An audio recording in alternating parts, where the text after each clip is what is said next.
Hello दोस्तों, आशा करता हूँ आप सब बढ़िया होंगे। आपके अपने यूट्यूब चैनल जानी टॉक्स में आपका एक बार फिर से स्वागत है।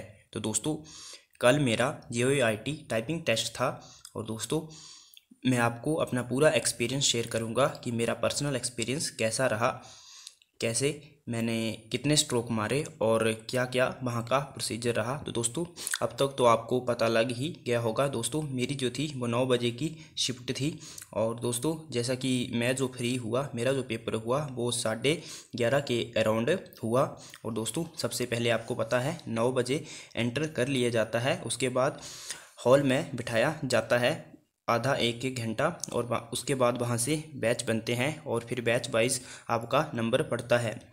दोस्तों, मेरा जो था वो तीसरा बैच था और दोस्तों जो मुझे पैराग्राफ टाइप करने के लिए आया हुआ था वो उतना टफ ही नहीं था, लेकिन दोस्तों मेरे से एक गलती हुई है और वो गलती ये है कि मैंने लाइन स्किप कर दी है। और दोस्तों अब मैं डिस्क्वालीफाई हूँ या क्वालिफाई हूँ ये तो रिजल्ट के समय ही पता लगेगा। मैं आपको बताता हूँ कि कैसे मेरी लाइन स्किप हुई और क्या क्या मैंने गलतियाँ की, तो आप देख सकते हैं।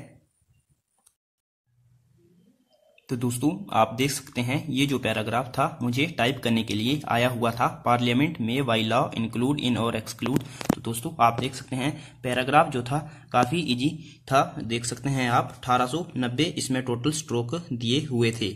लेकिन दोस्तों मेरे से गलती क्या हुई कि मैंने एक लाइन स्किप कर दी। आप देख रहे होंगे जो यहाँ पर क्लेम्स दिया हुआ है, ये जो क्लेम्स दिया हुआ है क्लेम्स फॉर इंक्लूजन इन और एक्सक्लूजन, और दोस्तों इसके जो निचली लाइन में दिया हुआ है ओनली दोज क्लेम्स, तो मैंने यहाँ पर सीधा ही जंप कर दिया। आपको मैं अपनी जो कॉपी हार्ड कॉपी उन्होंने दी है मैं उसको बताता हूँ दोस्तों। तो ये रहा क्लेम्स और दोस्तों मैंने डिसाइडिंग क्लेम्स के आगे लिखना था, ये देख सकते हैं आप, मैंने डिसाइडिंग क्लेम्स के आगे लिखना था फॉर इंक्लूजन इन और एक्सक्लूजन और मैंने लिख दिया दैट हैव बीन।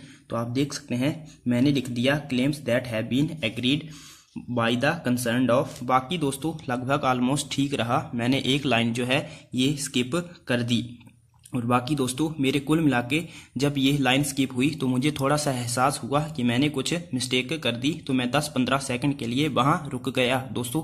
लेकिन वहाँ पर एग्ज़ाम में प्रेशर होने के कारण मैं 10-15 सेकंड रुका, लेकिन मैंने फिर से वापस वहीं से ही शुरू कर दिया जहाँ से छोड़ा था, क्योंकि दोस्तों मैं आगे के जो ये 3-4 अक्षर हैं हैव बीन एग्रीड इनको लिख चुका था और वापस मैंने देखा कि मैं तो सही लिख रहा हूं और उसके पश्चात फिर मैं थोड़ा नर्वस हो गया और फिर लिखता रहा।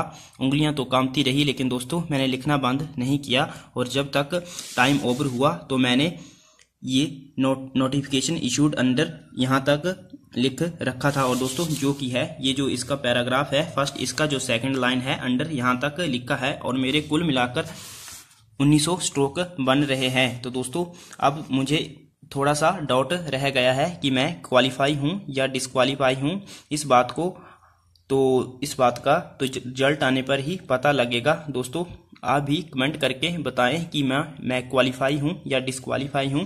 बाकी आप देख सकते हैं दोस्तों जब भी आप टाइप करने जाओगे जिसकी हो गई है वो तो भाई मेरे फ्री रहे, लेकिन दोस्तों जिनकी अभी टाइपिंग है वो जरा ध्यान से, जो आपको लगता है कि जहां पर लाइन स्किप होने के चांसेस हैं वहां पर पहले से ही पेन या फिर जो हाइलाइटर होता है उससे मार्क कर ले। लेकिन दोस्तों इतना समय वहां नहीं देते हैं, ओनली 2 मिनट का समय दिया जाता है। आप तब तक पैराग्राफ पढ़ें या फिर इनको अंडरलाइन करें।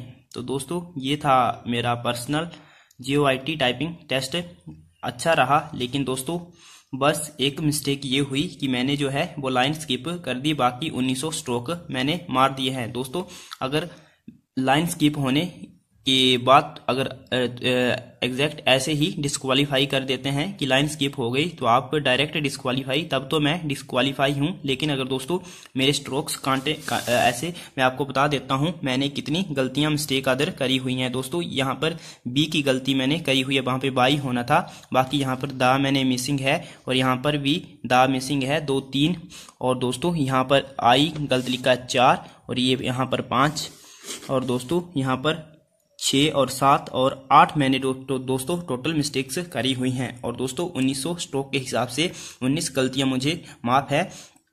तो दोस्तों 8 मिस्टेक्स मैंने करी हुई हैं और एक लाइन में मान लो कि 20 गलतियां भी हैं, तो दोस्तों कुल मिला के मेरी 28 गलतियां होती हैं और 19 गलतियां जो हैं वो मुझे माफ़ होंगी। तो दोस्तों 19 और जो 28 का गैप रहा उसमें 9 गलतियां रिमेनिंग बच रही हैं। तो दोस्तों 9 गलतियों का जो पेनल्टी पड़ेगी मुझे वो डबल हो जाएगी, 9 दूने 18 और 18 का जो 5 स्ट्रोक है 18.90 स्ट्रोक मेरा डिडक्ट हो जाएगा दोस्तों। फिर भी मेरा 1810 स्ट्रोक रिमेनिंग रहता है। तो दोस्तों अगर ये वाला फॉर्मूला लगा तो दोस्तों मैं क्वालिफाई हूँ। अगर HPSSC ने कोई नया फॉर्मूला लगाया कि हाँ लाइन स्किप हो गई है और आपको डायरेक्ट डिस्क्वालीफाई कर दिया जाएगा, तो दोस्तों तब मैं डिस्क्वालीफाई हूँ। ये तो रिजल्ट आने के बाद ही पता लगेगा कि क्या होने वाला है। तो दोस्तों इस वीडियो में इतना ही। Thanks for watching, God bless you all. और दोस्तों आपके कुछ अदर डॉट्स वगैरह भी हैं तो आप मुझे कमेंट करके बताएं और मैं फिर अदर वीडियो बना दूंगा इसके रिगार्डिंग। तो दोस्तों थैंक्स फॉर वॉचिंग।